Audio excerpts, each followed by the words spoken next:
हिमालय की बर्फ से ढकी ऊंची चोटियों के बीच मंदाकिनी नदी के तट पर स्थित केदारनाथ धाम केवल एक मंदिर नहीं, बल्कि पश्चाताप, भक्ति और मोक्ष की जीवंत कहानी है।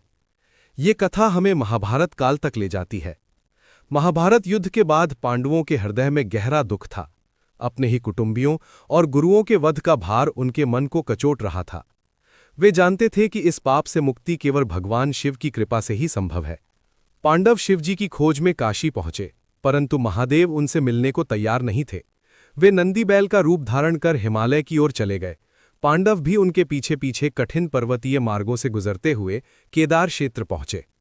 केदार भूमि में पांडवों ने एक अद्भुत बैल को देखा, जो सामान्य नहीं लग रहा था। भीम ने उसे पकड़ने का प्रयास किया, तभी वो बैल भूमि में समाने लगा। भीम ने उसकी पीठ को पकड़ लिया। उसी क्षण चमत्कार हुआ।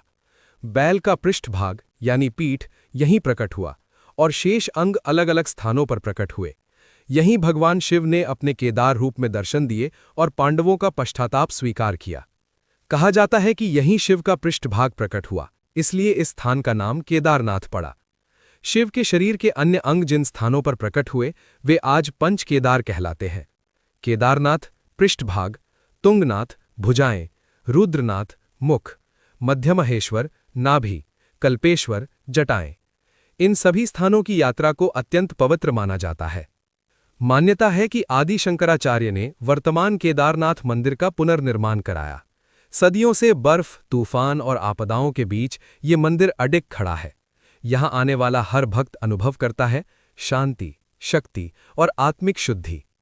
जब भक्त हर हर महादेव का जयघोष करता है तो लगता है मानो हिमालय स्वयं उस ध्वनि को दोहरा रहा हो। केदारनाथ धाम की ये कथा केवल इतिहास नहीं, बल्कि जीवन का संदेश है। गलतियों के बाद भी ईश्वर का द्वार बंद नहीं होता, बस मन सच्चा होना चाहिए।